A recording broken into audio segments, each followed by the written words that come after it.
Before we get into today's episode, I just want to talk about being a working mom for a moment. Before the pandemic hit, I was honestly struggling to juggle it all. Getting up, getting ready, getting Milo up, getting him ready, getting both of us out the door, rushing to daycare, leaving him in the uncertain care of a stranger, then sitting in the stresses of rush hour traffic, paying for parking in the garage of my downtown high-rise office, skipping lunch, and then leaving early just to be able to pick him up from daycare on time.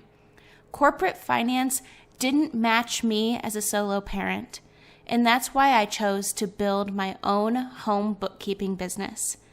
You might not be in the exact same situation, but whatever your need for flexibility is, I created the Home Bookkeeper Masterclass just for that. Professional and lifestyle flexibility. My course is now, for a limited time, being offered for only $99. In this course, I share everything I've learned about building and scaling my very own remote home bookkeeping practice. Enroll now at edjconsultinggroup.com under resources. We're back with another episode of Mommy Wines with your favorite wine mom, Emma Dawn. Tune in while she shares her motherhood experiences, introduces you to motivational and empowering special guests, and sips away your sins. In the Mommy Wines Confessional, mom life can sometimes get lonely and overwhelming, so she created this relatable, inclusive, and supportive space for us to be ourselves. Let loose, enjoy a glass of wine, and laugh. Get ready for today's episode. Here's Emma.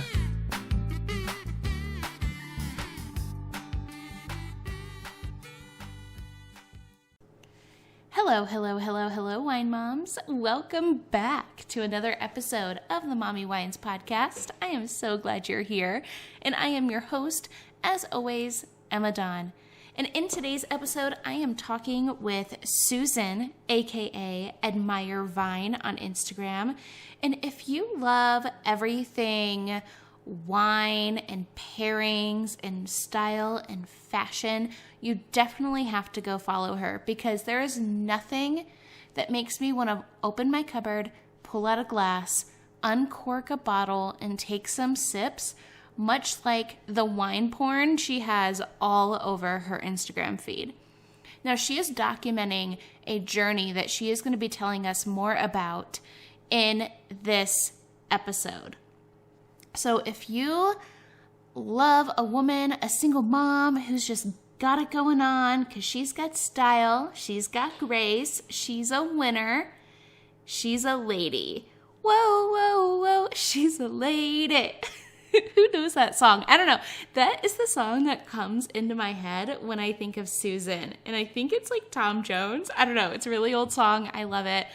But I'm here editing this episode, and I wanted to do a nice little intro, and I just wanted to let her know that that is the song that pops in my head when I think of her, and I hope she likes it. Hopefully she's a fellow theater kid, but stay tuned. You're not going to want to miss this episode. Here is Susan. What are you drinking? I just got it out of the fridge. Look, what a coincidence. Look what somebody left at my house last night.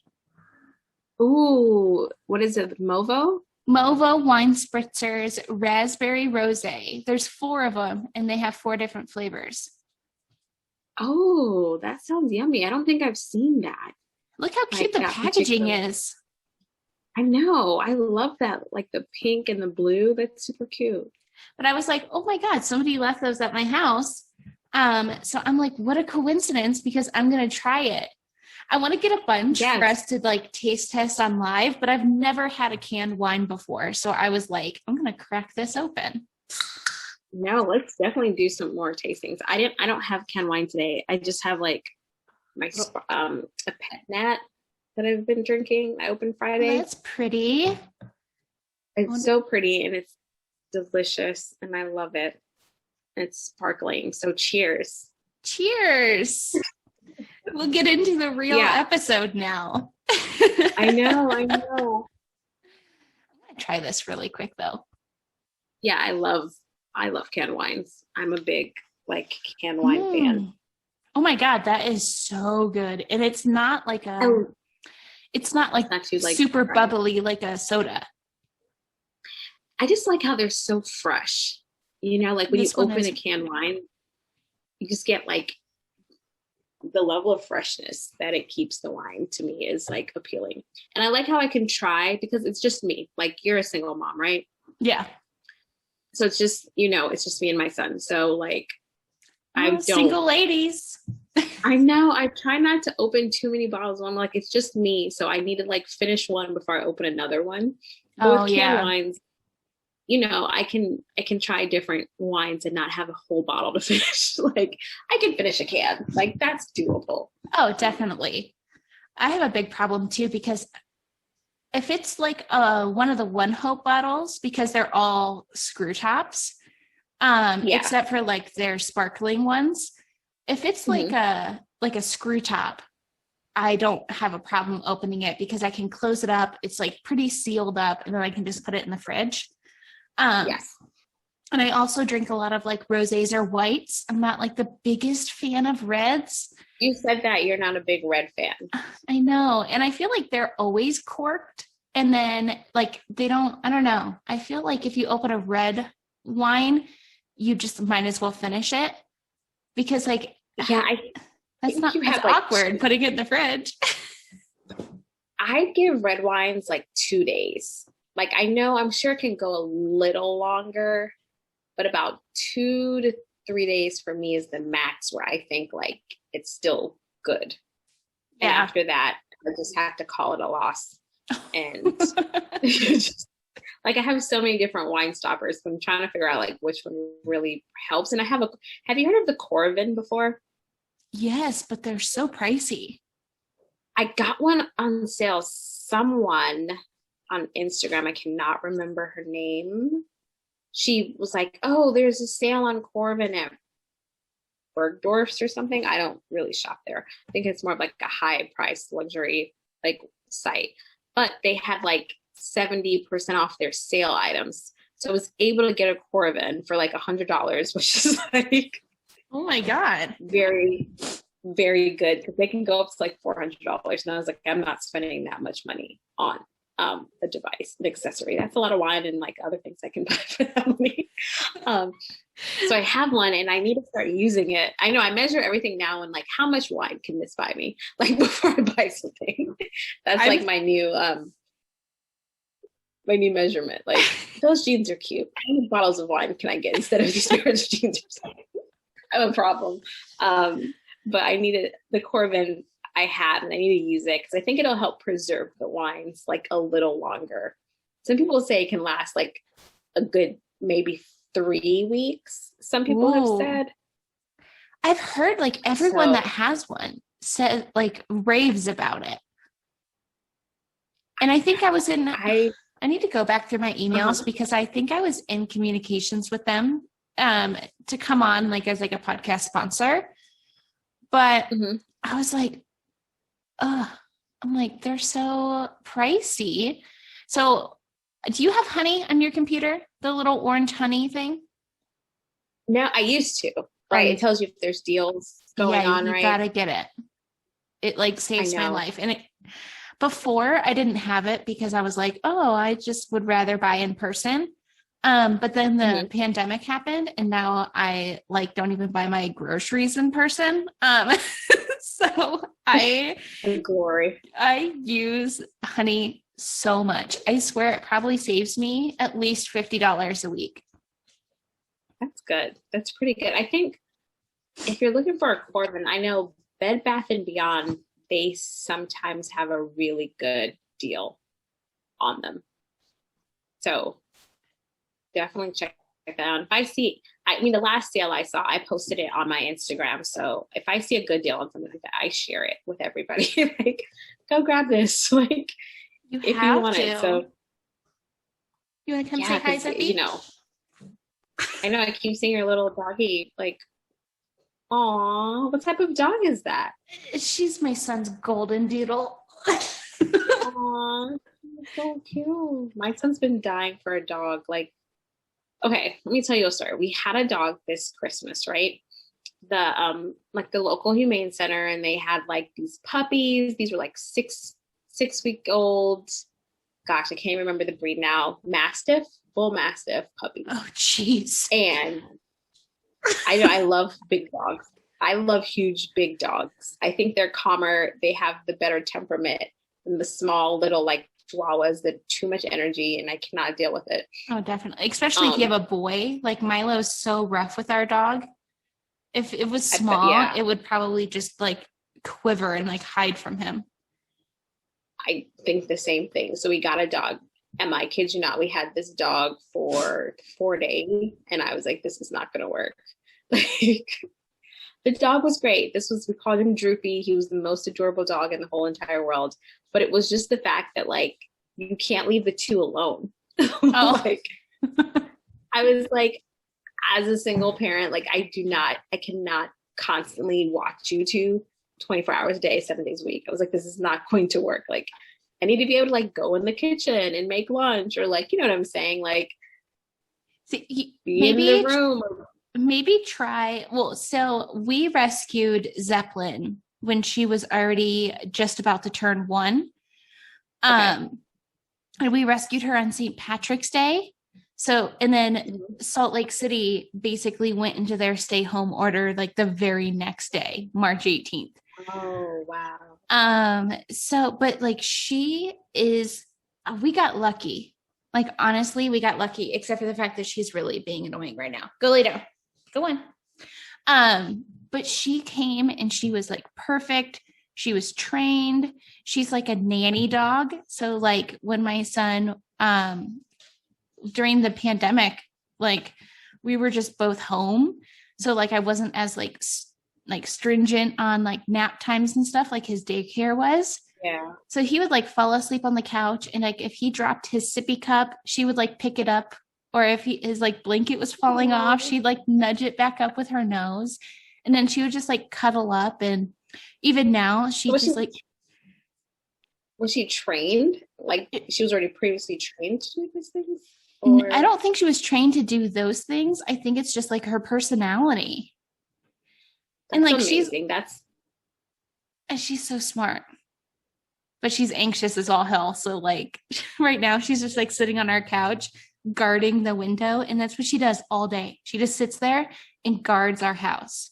And like if there's like kids getting off the school bus or like a squirrel, well, we would live in Nevada, so like there's not really too much wildlife, but like every once in a while we'll see like a rabbit or like something, yeah. And she'll just be like, oh, stay away from my family, and like bark at it. But we rescued her from the pound, and but she wasn't a puppy. I feel like training a puppy is so hard. It was so much. I'm like, this is not going to work. Like I cannot. And I'm also like working from home. So I know people think, oh, if you're working from home, you're not really working, but it's like, I have to actually work. Like, you know, like I have things I have to do. And I was like, I can't train a puppy and have like a toddler at the That's same like time. 2 kids. I know. I was like, I have to know my limits as a parent, and this is my limit as a parent. I get so worried with like adoption in a sense. I'm like, the temperament. You never know the temperament, and I kind of get nervous because I never grew up with a dog, so I don't know that much about, you know, having one and training one. So I always get like nervous too if I bring home a dog that doesn't like, you know, they don't mesh well. That's why I was like, oh, if we get a puppy, they can grow up together. So, you know, I'll probably have to revisit this idea. Maybe when he's turning 4, so maybe at the end of the year, he's like 4.5, could be a little bit more responsible, and then we could talk. I told Milo to wait until he was 5. Oh, there's somebody walking down the street. I'm like, why is she growling? There's some random dude walking down the street. Don't get too close. But I told Milo, I'm like, wait until you're 5, because that's what I thought. I was like, he's going to be old enough. He's going to be able to help out. And he just like begged and begged and begged. And I was like, I just looked at Pet Finder. I'm like, what is out there? I'm like, if there's something cool, I find, because like we didn't want to do a purchase because to buy one of these dogs, like the people who surrendered her to the pound or the animal shelter surrendered her with all of their receipts and all of their breeder paperwork because they got her from a breeder. She was like $2,500. Yeah, they're not. Yeah, some of these dog prices are terrifying. And I'm like, yeah, so like I didn't want to buy a dog. And when I was in Ohio, I had bought a dog from a breeder, but it was only $700. It was down by you in Columbus. And it was a Bernese mountain dog. So best dog I've ever had. And I got these dogs just steal my heart. I got him as a puppy, but I was like, I don't know, like I love pit bulls, but like the way their hair is hollow, it like sticks in like your sweaters and like they shed a lot on your furniture. And so I didn't want to get one of those. And then I went there for this little wishbone dog and it was like not the right fit. It was just like up and down, jumping all over, barking everything. And then I saw her and I brought her home. It's kind of a pain in the butt because like I need to revisit the dog again. Just look on Pet Finder and type in doodles because they don't shed and they're hypoallergenic. I think too, the issue that I was having that I probably have to stick to like the Humane Society and the Pound. It was that a lot of the shelters were saying he was too young for me to adopt a dog. So a lot of them had like no kids under 10. Some of them had like no kids under 5. So I think that was the issue with the other shelters, why I kind of kept looking just at the Humane Society and like our local Pound, because they had the age restriction because I also wanted like a Boston Terrier and oh my God, get a Frenchie, get a French bulldog. Yeah, like a Frenchie. Yeah, French bulldog. Because like they're small, but they're sturdy enough that like a little kid could be around a little kid. They're not one of those like fragile little like Yorkies or something. But then it's also convenient because they're not as giant.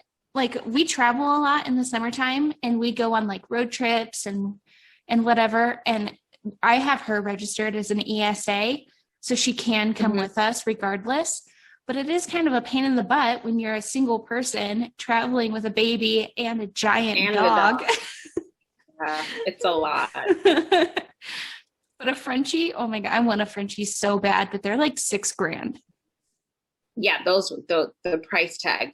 One breeder I saw was like 15,000, and I was just like, yeah, that's not going to happen for me. So we're gonna like, just let me trade you like a Prius for a dog. Exactly. Like, here's my car, give me the dog. We'll just figure it out. We'll hitchhike home. You know, you get a cute little toddler, a cute doggy. It's so expensive. No, I know about that. Like, even I would say, like, I'm not like an extravagant person. Like, even the wines that I like post or like show, like, I honestly don't even spend more than like $25 for my bottles of wine. See, I'm the same. Like, I'm not popping like $80 wines. It's not. Who is Real Housewives? Like, no. I'm not. I'm just trying to try so many different types of wine that I'm not at the point where I'm ready to invest like so much. And then you open a bottle like, this is not my jam, and I just feel like, so X, Y, and Z. That actually brings me in. What a great transition. That brings me into one of the questions. Is you are currently doing? Is it called Mezza? The Mezza Challenge? The Wine Folly 34 Wines in 34 Weeks Challenge. Yes, that. What is that? And tell me more about it, because I'm very curious. We need to take a short break to talk about my favorite wine company that gives back, and that's One Hope. I'm proud to say and celebrate that One Hope Wine has reached over $6 million in donations. That's crazy. One Hope's award-winning wines are made by some of the most acclaimed winemakers in the industry. Blending traditional winemaking methods with modern techniques, each exquisite bottle becomes a catalyst for change. One Hope's commitment to high quality wine is as important as their commitment to the causes they support.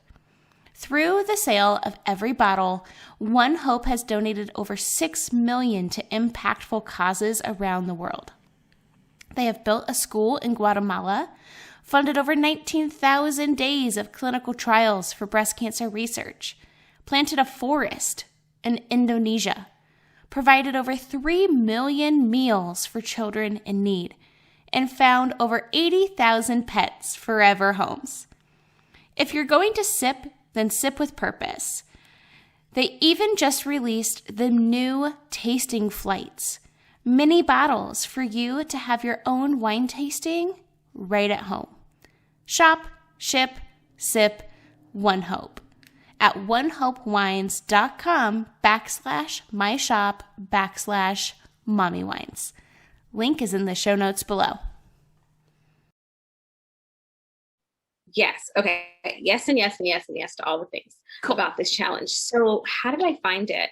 I think I was just like wanting to learn more about wines. And my aunt was like, let's do some wine tastings together and such. So I started doing research and I came across, like Wine Folly, because, they have their book. They have lots of free resources on their website that has like purely beginner friendly information for wines. And so I was like, they have a wine challenge. Like every week you try a different type of wine. And I mean, they probably have started like 2 to 3 weeks ahead of me, but I was like, okay, I'll still just jump on. And so from there I was like, let me create an Instagram page and let me just track like all the wines that I'm going to be trying. And so. So is that how your Instagram started? That's how my Instagram started. I was like, let me just track the 34 weeks and fun. Let's see how, I was like, let's just see how this goes. Like because I want to know like where I start off and where I end with it and just like see where, the wine journey takes me. Like I've worked in restaurants before as a server, so I have some basic wine knowledge and like, I know a little bit. I'm not going to say I knew a lot coming into all this fun stuff, but I just started there. And the very first week was like a cava. And even that, I didn't even know what a cava was. I was like, what is a cava? And it's just like I've never heard of that either. Yeah, it's just pretty much like a sparkling wine from Spain. Like when you drink a Prosecco, that's from Italy. Okay. And with Spain, they have cava. Champagne with a capital France. C. Yeah, it's only from this Champagne region in France. If it has a lowercase c, it has the same methods, but it's just not with a capital C, which is from a particular region in France, which I didn't know any of this before either. Oh my God, I didn't either. Yeah, so there's a difference between champagne, if you see with a capital C, versus champagne with a lowercase c. So that's the thing. And I was like, this is also fascinating. And I just like have gone down this rabbit hole of like, all right, it's a new week. What am I learning? and, tasting, and I've started taking different wine classes just to know more. And so it's been fun. So are you taking the WSET or what is it? Yeah, WSET? People say it in different ways. I've heard people say WSET. I've heard people say WSET. So I think it just depends. I don't know the official, but it is, I took the level 1. There's different levels, and I took the very introductory course, and it goes over very basic, like how is wine made, how is white wine made, what is rosé, like how sparkling wine, and you go through a few different types of grapes, and you learn the very important, the major regions slightly. So I took level 1. I took a class in like all of January, and we took the exam in February, but we don't have the results yet. I think they said it'll take like almost 10 weeks to get your results. So, oh my God, no, I would be like a nervous wreck. I was, and then I just forgot about. Someone mentioned like, I have my results. I was like, I need to check on what's going on with mine, because you record. It's like the proctor, like the online exam. So they record you, and they have to sit there. The company is based in England, and they have to watch everybody's exam. So Oh, see, I've taken proctor exams for like investments, mortgage, loan officer, and my like insurance licenses, but they all like immediately gave me my results. Like I knew as soon as I hit submit test if I like passed or failed. But like no, they were saying they watch everyone's exam. Like, weird. And it's global.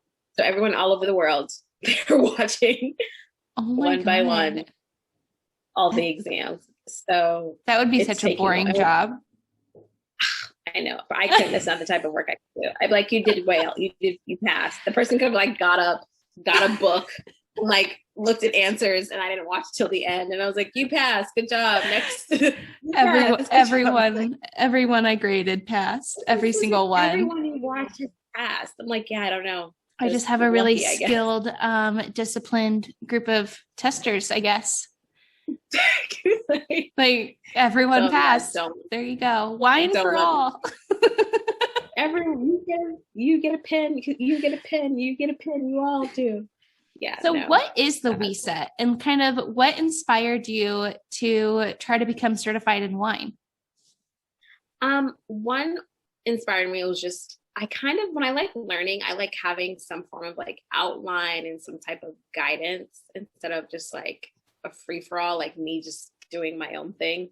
So I was like, okay, this seems pretty structured. And then I was like, okay, I checked around and I saw a lot of people with either the WSET 1 or the 2. So I was like, okay, this seems like a legit certification to have. So I just went ahead and jumped on it and did it. And it's really interesting because in January, I was actually supposed to be taking some courses for a master's program I was interested in. And it was in research ethics because I work in research during the day. But wine sounded so much more interesting than research ethics. Yes. I was like, do I want to read about all these like ethical issues in like clinical trials and in research, or do I just want to learn about wine? Wine is so much happier. So I just like dropped my course. And I was like, I'm just going to do this because I love learning new things. And I was like, okay, wine sounds like way more interesting.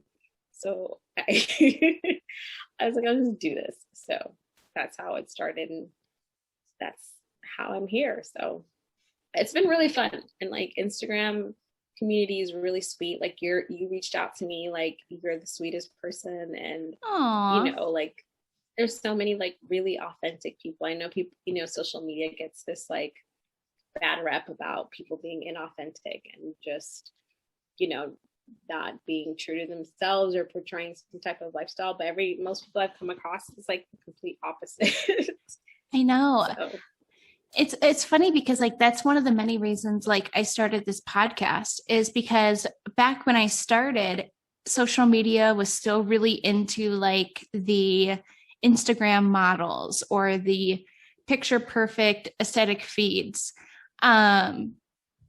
And like, especially like just trying to build a mom community, because I felt like there are these like play groups, and I tried a couple of them when my son was little, but there are like these play groups or these mom groups that you can do like locally where you can set up play dates with people in your area.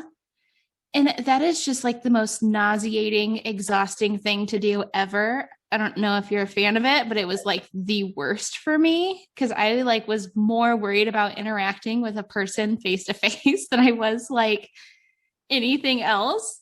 It was just like so much stress and it was like the worst. And then it was just like a bunch of moms sitting around like talking shit. And I'm like, I'm a pro talk shit, but like, like this is too much for me. But I don't know, like I thought social media and like podcasting would just be like such an easy way for like women to connect with each other and kind of, I don't know, re-spark the pen pal thing. Because that was fun. Like way back in the day, you go on the website pen pal and you just find a friend in like some crazy, cool, exotic place that's so much different than your boring hometown. Well, I think at the end of the day, people just want to connect. You know what I'm saying? Like people just want to talk to other people and connect, and obviously that's one thing that came out of 2020 is like people really striving more for personal connections and wanting to like really dig a little deeper. And, you know, that's what platforms like Instagram. I'm not really that big on Facebook. But Clubhouse, are you on Clubhouse? No, people have told me about it, but no, I'm not on Clubhouse yet. Do I have to do it? I don't know. Like I enjoy it because I get to just really talk with other people. And I also really connected even more with some people through Clubhouse that we then connected through through Instagram. But I like just going into like, they call it rooms and just talking to people about whatever topic that is there. We used to have conversations, just like how we're having now. It'll just be like other people in the room and we're all talking. Oh, that's interesting. See, I've been posting like bookkeeping tutorials, like for small businesses, like, and then how to do like how to run, like how to navigate QuickBooks Online on YouTube. And somebody who found my YouTube channel commented like, oh, you should do this on Clubhouse. It's like the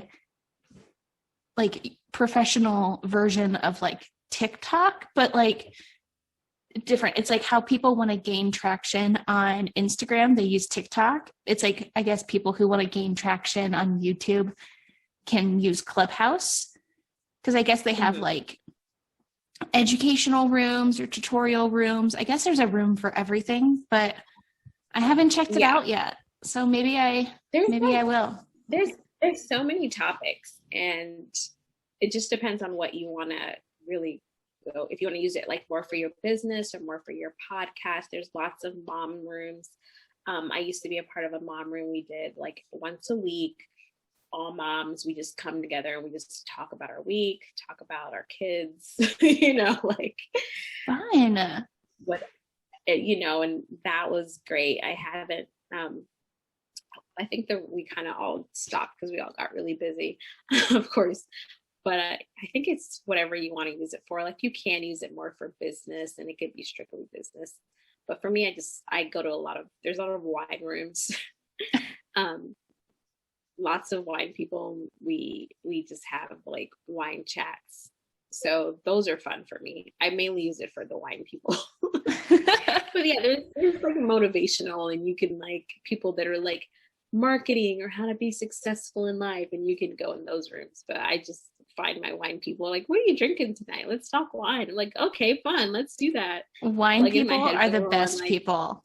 I know. I think we're just so mellow. And I think it's a real switch on people trying to make wine not as stuck up.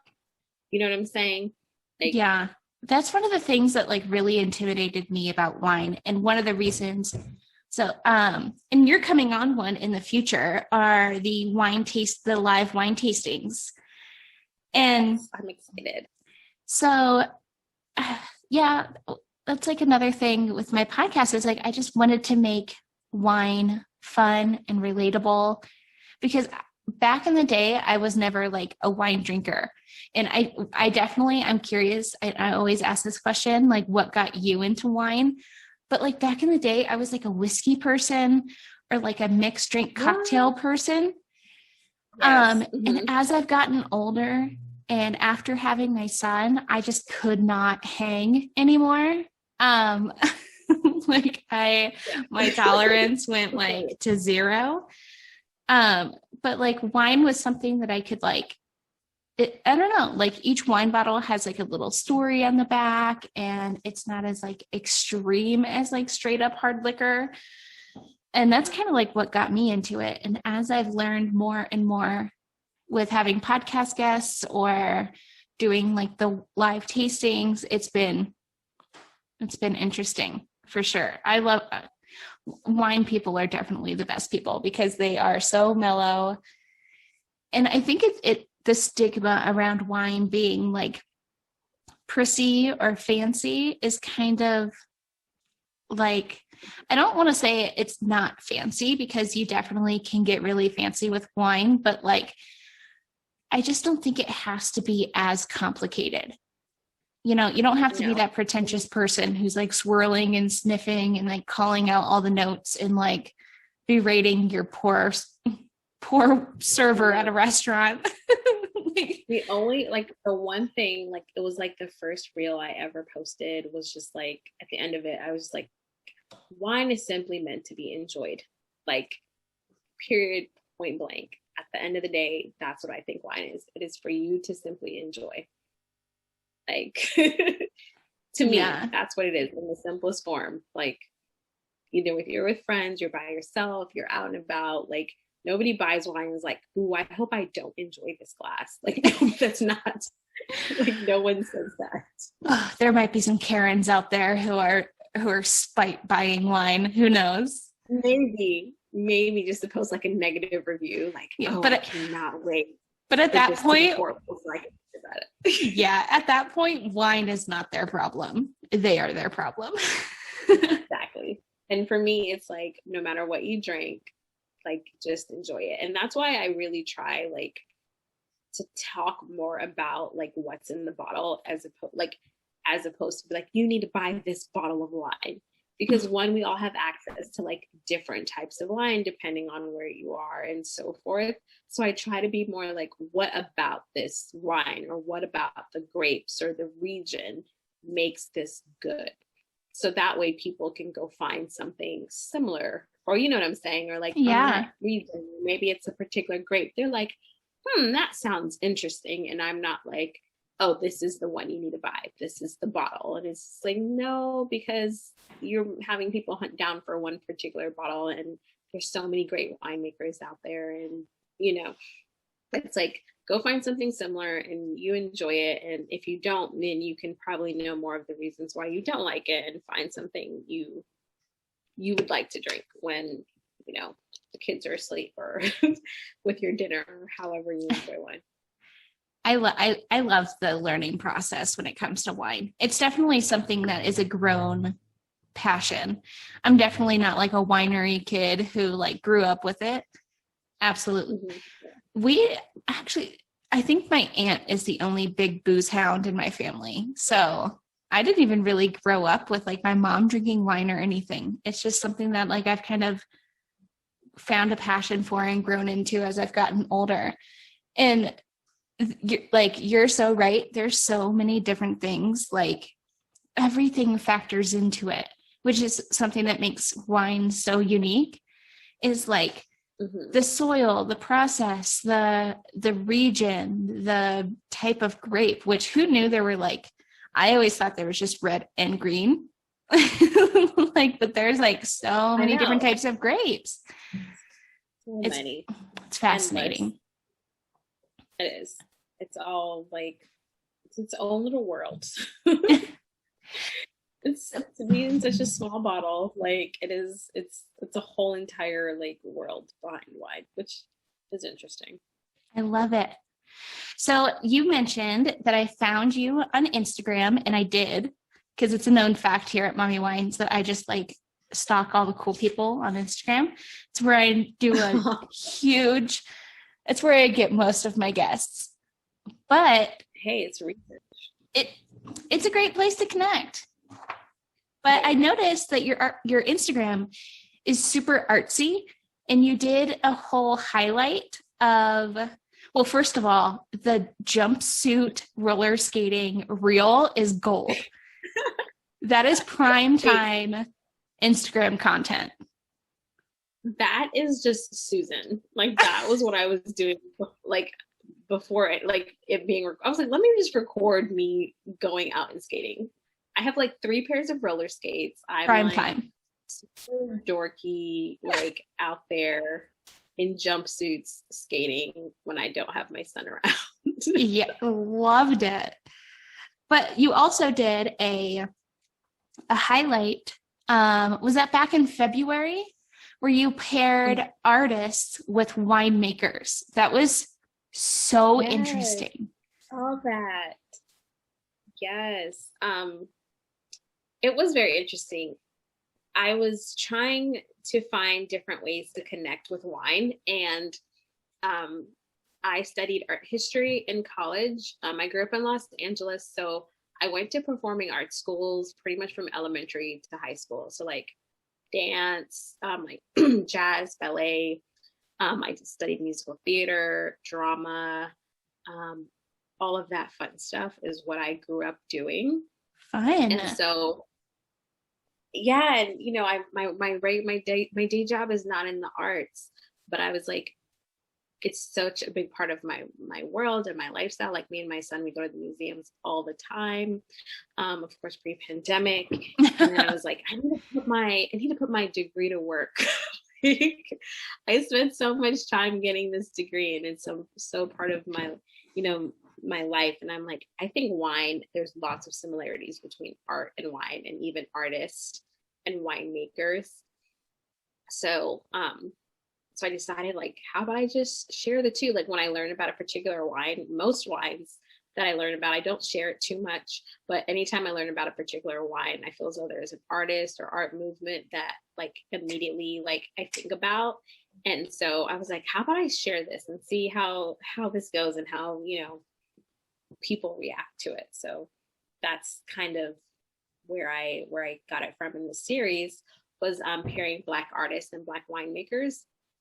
So just kind of exposing people to like some winemakers and some artists that they may or may not have come across, and, you know, being able to sip some wine and like looking at a piece of art and maybe get to know it better. Because I think with art, people will enjoy art more when they know about it. Like, have you ever gone into a museum and you don't know what you're looking at? Like, you see the art and oh you're yeah, just kind of like, this is nice.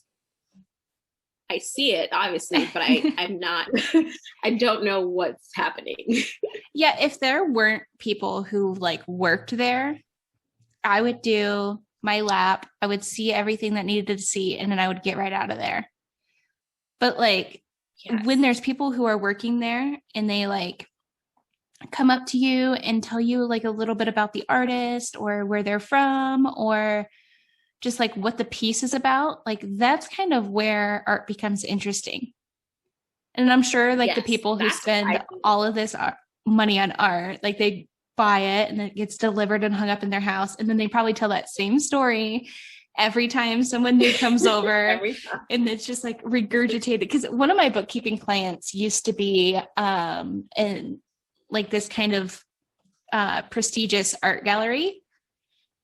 And if I ever had a question or anything, oh, you can't even talk to that guy, because he would just go off and off and off about these artists or the piece or whatever just sold.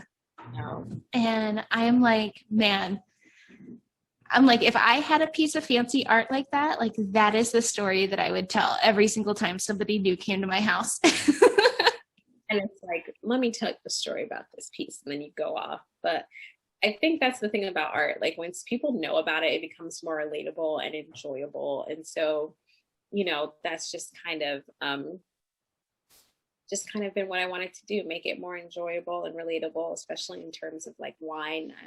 I also think the more you know, the more you drink. Like, the more you know about wine, the more you're likely, I'm sure, you know, you try so many fun wines as well on the show. So oh my God, look at like my countertop. I'm like running out of back there. I'm running out of room. And like, man, it probably looks like I am the biggest drunk, because in my fridge are like a bunch of these canned spiked coffees, my entire 12-pack case of One Hope wines. And then I have a box of these, and then like all of the wines that don't even fit in my fridge are on my counter. And I'm like, oh my God, I'm running out of room. And then like those are up there are all the bottles I drank. You can see them? That's awesome. I can see them. That's hilarious. I'm saving them because I want to make a chandelier. I wish I can show you where my wine is. All of my wine, I've like cleared out my closet, like half of my closet, and all of my wines are just in my closet. I have like a small wine fridge. So when I first got this wine fridge, it held 6 bottles, right? And I was like, God, is that even a wine fridge? I thought it was huge at the time because I just started. I was buying like 1 bottle a week, maybe. And so I was like, 6 bottles? Oh my gosh, that's a lot of wine. So I got this wine fridge, and then it got to the point where I was like, this is nothing. This is like a baby fridge. So I only put my whites, any whites or sparklings, I put it in there. The rest are in my closet, on my closet floor, laying there. Like, I don't have a fancy storage. I showed my cousin. He's like, yeah, we need to get you a wine shelf. I'm like, I know I need a like storage in order, but this is the only place where it's not going to get light. My house is always hot because either the heater is on, or in the summer, Emma, I barely turn on my AC. I do not like it when it's cold. Oh, like, no. I'm always cold myself. So I was like, I need to keep my wine in a place where it's not warm and the heat is not messing with the wine. So in the closet they go. I need to get it together. Oh my gosh. Well, we are going to take a really quick break. And then when we come back, we are going to play a truth or false wine game. Uh-oh, I'm excited. Okay, wine moms, let's get serious, but just for a moment. For years, I have been dreaming up and working on putting together a nonprofit program to aid the youth aging out of the foster care system.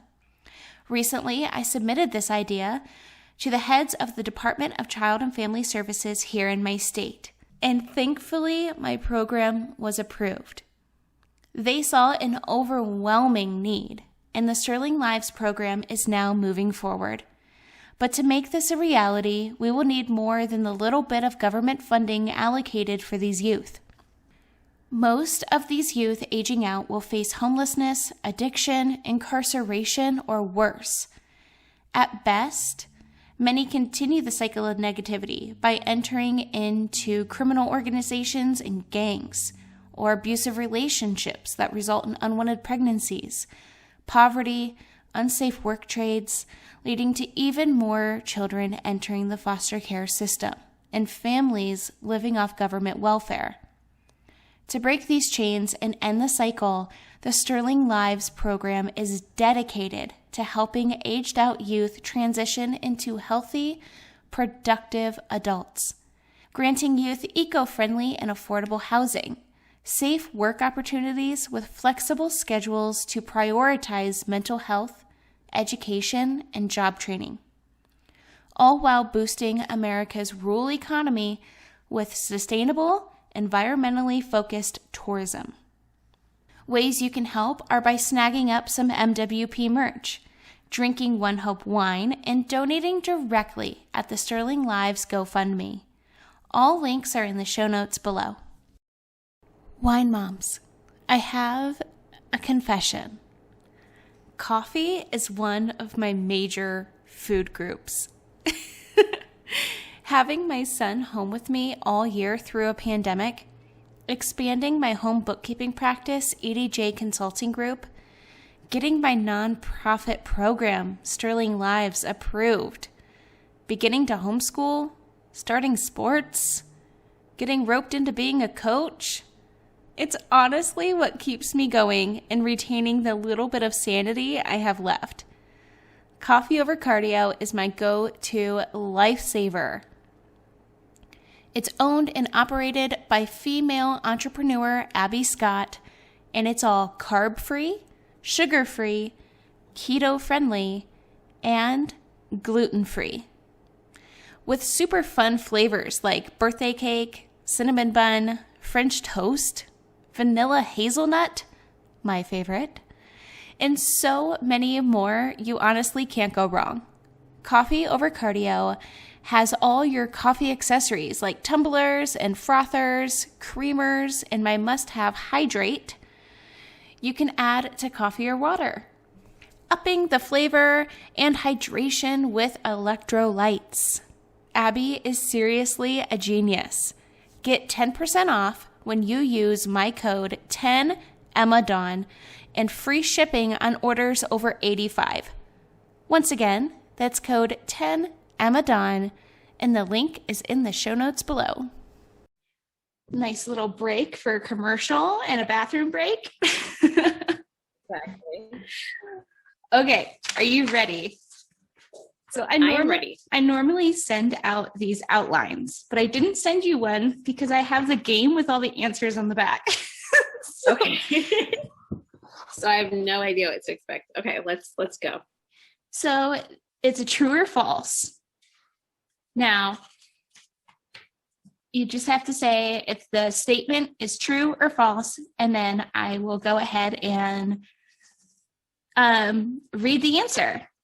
So the first statement is old wines are better. False. It is false. It says Italy, okay. Sicily, old red wine bottles aging in a cellar. When you see old and rare bottles of wine being auctioned off at very high prices, it is easy to jump to the conclusion that the older a wine is, the better it is. And then it says, actually, most wines are made to be consumed within a year or two of their release. So you're right. The second. All right. I was like worried it was a trick one. So I was like, okay. I got it. That's also an opinion, but honestly, like, I don't know if I would want to drink like a super old bottle. I would maybe like keep it as like a decoration, but I don't think I'd ever open it. Yeah, it just depends if it was stored right. Otherwise, you're just going to be drinking some really bad old wine. Yeah. And then also, like, if it's 100 years old, God only knows where it's been, like, the past 100 years. Yeah. Like I said, unless someone, like, you knew where it's been for the past 100 of years and it wasn't like, look what we found somewhere in someone's attic. Then, yeah. Gross. The next one is legs are evidence of a high quality wine. False. That is false. It says the legs or tears are the streaks that run down the glass are called, that's what they are called, are actually indications of, I don't even know how to pronounce that word, viscosity. Yes, viscosity. There you go. There's that education being put to work, which relates to the wine's alcohol content. Higher the alcohol, the thicker the legs. Ooh, I like that because it's popular to be thick nowadays. Exactly. I'm like, there's my giant thighs coming into work. Girl, you and me both. So not cool when I was growing up in high school, but it's doing me great now. So the next statement is only leftover white wine should be refrigerated. False. It's true. Oh, well, you can. Okay, let's see what the answer. Let's see the reasoning. It says cold acts as a preservative as much for red as it does white. The main difference is you'll have to warm up the red a bit at room temperature before drinking it. If you can't drink the remainder of a bottle within a few days, then you should put it in your refrigerator to store it. So yeah, I guess because reds are supposed to be served at room temperature or even like slightly warmer, which I think is so not refreshing. Yeah, anytime I open any bottle of wine, like if I don't finish it, it's going right in the fridge, whether it's white or red. Even the reds, like if I open it and I don't finish it, it's going right in the fridge right away. Same. I don't know. My grandma used to have one of those butter trays that she would keep on her like next to her stove, and she would just like put the little glass cap on it and like leave it out. Yeah. And like, I don't know, like it was fine when I was a kid, but now I'm so like worried about germs and bacteria and growth that I put everything in the fridge. I put bread in the fridge. Well, I put like the sticks of butter, yes, but I leave out like I buy Amish butter when I'm feeling fancy, and they come in this big, because it's like, it's this big roll of butter. And the Amish make butter, and their butter tastes delicious. Like I just need butter and bread, and I will survive for the rest of my life. But I leave that on the counter. There's this Irish butter that I like. And you buy it with like the rest of the butter. So it is refrigerated, but it says to store it at room temperature. So I'm like, I don't know. I can't, it weirds me out, but it does make sense. It does say you could store red wine, but you'd have to let it sit out to become room temperature before drinking it. And that is just a suggestion. You don't have to do that. For all the people who are going to come at me, like, let me live my life. Like, I know, it's a suggestion. It's not law. Whatever works for you. Yes. Now, the next one, we have 2 more. The next one is blended wines are not as good as non-blended wines. Oh, that's false. It is false. It says, when given a choice, most people would choose single grape wines. Instead, blends can often be the best mix of all your favorites. When winemakers mix one grape with another, it can be so much better than them alone. So put your nose up to blends. See what you like. Yeah, blends are good. You know, I feel like all rosés are blends, aren't they? Pretty much. A lot of times, if they're going to blend, definitely different types. And a lot of times champagnes are blends too. Really? Yeah, like they'll blend like maybe like different types of white grapes or red. Pinot Noir can sometimes make champagne too, but champagnes a lot of times, and sparkling wines, you get blends there too. And then it's sometimes blended with the different years. Like a lot of times with sparkling wines or champagnes, they'll mix like wines from different years. That's why a lot of time on the bottle, you won't see like the year on it. You'll just see the name. See, I never even thought of doing that. I am learning so much today. That's not something I would have ever thought to do, is to mix different. And I bet that gives it more like a dynamic flavor. Yeah. Because not every year it's going to be weather is going to be perfect, like you were saying, and things happen. So they blend the different types of year to make sure you get a really good balanced flavor. I wish I was a winemaker. I know. That would be so much fun. Last one. You should serve red wine at room temperature. I mean, I guess it's true. That one is actually false. And it says, it really depends on what room temperature is. Red wine is best served between 57 and 65 degrees, depending on the grape variety. I was going to say, because like the Pinot Noir can be a little bit cooler than like a Cabernet. You probably won't. See, I've just recently gotten into Pinot Noirs, and it's making me feel very fancy and sophisticated. And that is 57 to 65 degrees Fahrenheit, 14 to 18 degrees Celsius for all of my Canadian listeners, because there's a big chunk of y'all out there.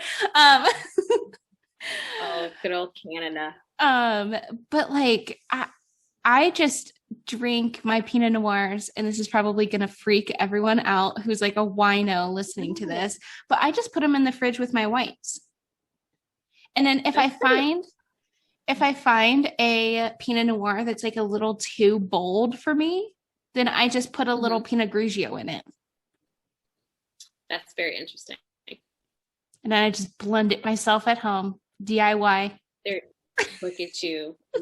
You're gonna come on to something in like 5 years. It's gonna be like, I released my own blend. You know what is funny is what kind of inspired this move out of Utah back to Nevada was I was in communications on doing like a little wine bundle.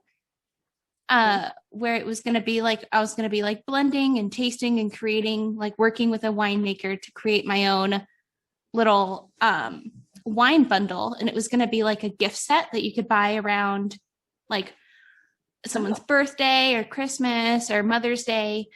But I couldn't get any samples and I couldn't get anything delivered in Utah like I can here in Nevada. I have a wine delivery like every other day at my house, and FedEx, like we're on a first name basis. They like don't even knock. They like don't even knock. They just like leave it at my front door and leave.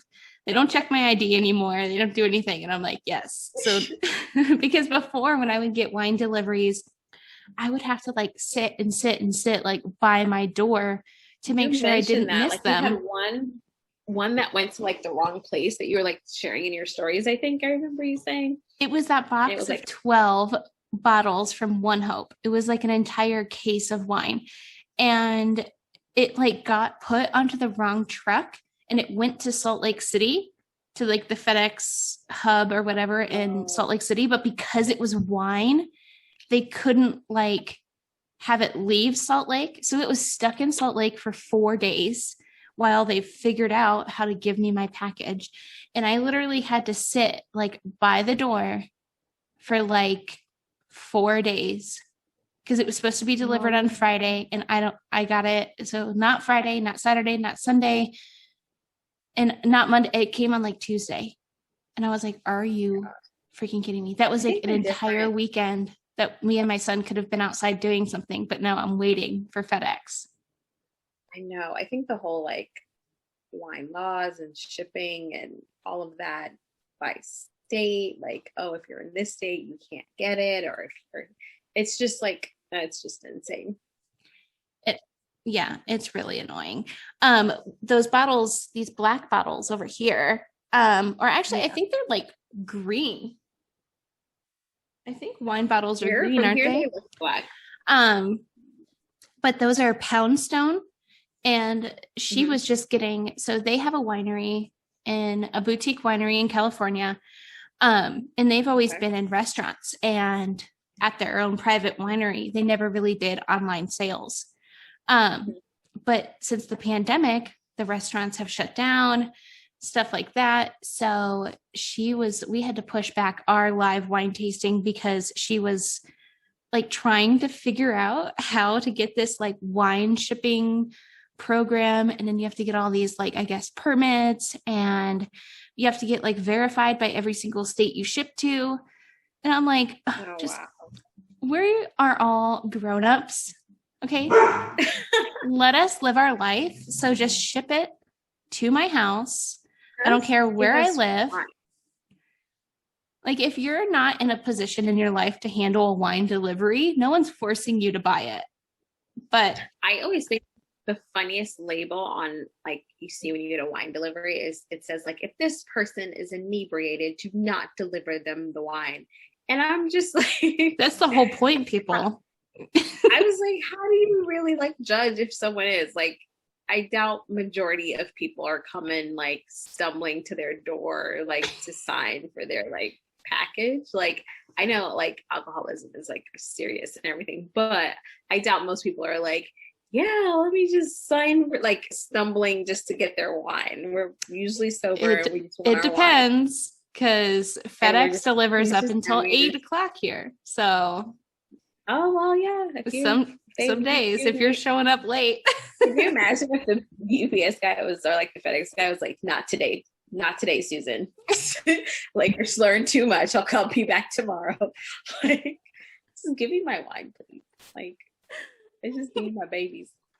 Because then you have to leave them like, you got to let them rest after traveling because they've had a rough flight. You got to like let them sit for like a week maybe or a couple of days, like the bottle shock of it all. So yeah, I let mine sit because there were a couple times that like I just filled a wine glass up with ice and opened a bottle of Pinot Grigio straight from the One Hope box. And it was a little spicy. Yeah. A little spicy. A little spicy. It was like not what I was looking, because I was like really, it was a little razzled. Yeah. I'm like, okay, well, here, take a Xanax and sit in the fridge. Yeah, it's like you need to chill out. You've had a long flight. Like just sit there for a minute. Let me get back to you. There you go, Yeah, people. That's your wine I tip. actually I usually buy my wines local. Like we have a lot of really, really good local wine shops around.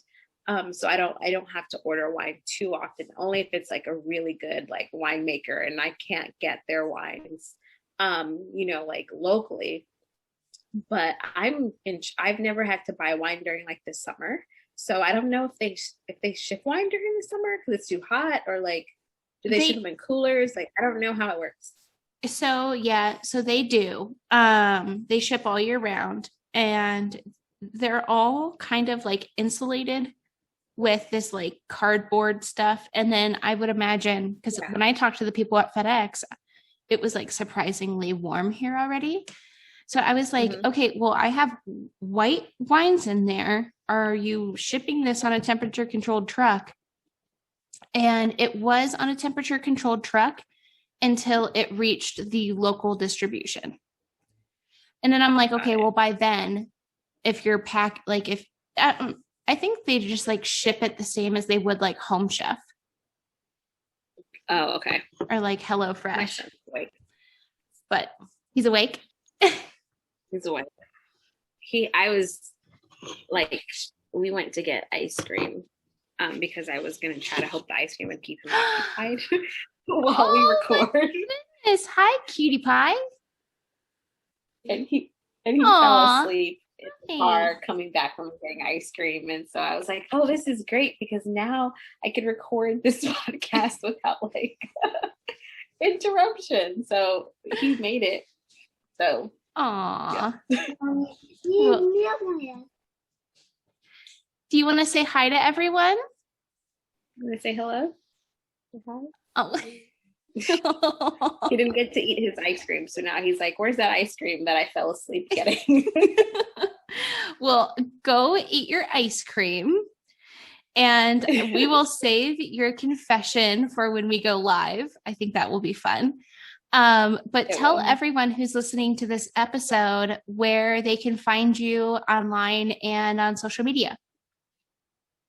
Okay, of course. You can find me on Instagram. My handle is @AdmireVines. And I'm very, very active on Instagram. I post often. I'm in my stories. If you have any questions, I answer DMs. I am building my website, and that should be up hopefully within like the next 2 weeks, and that's admirevine.com. I'm also, whatever I post on Instagram, in my posts, they go to my Facebook page. So if you are more Facebook than anything else, you can also find me at AdmireVine, everything. That's just, the handle Perfect. I use. I love that handle. Thank you. It's my middle name. My middle name is Admire, and it's really like Admire and Vine, like me and the vine, me and all the wine. So it's a great handle. So you guys are all tangled up in a viney little romance. Exactly. Well, thank you so much for being my guest today. Go enjoy some ice cream with your cute little sleepy boy.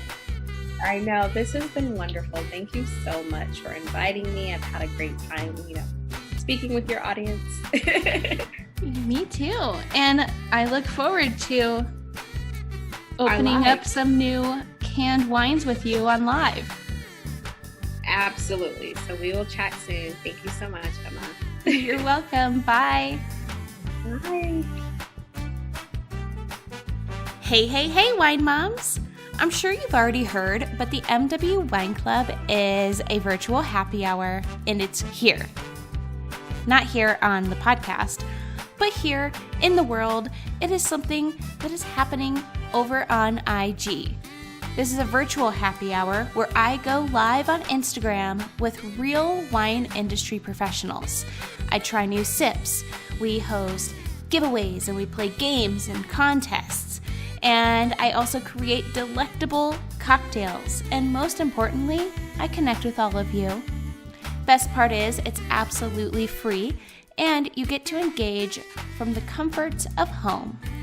Get insider wine tips in your sweats. What's better than that? I don't know. Nothing. I can't think of anything. All events and details are listed at themommywines.com under the events page. Go check it out and find me on live. Thank you for listening to this episode of the Mommy Wines podcast.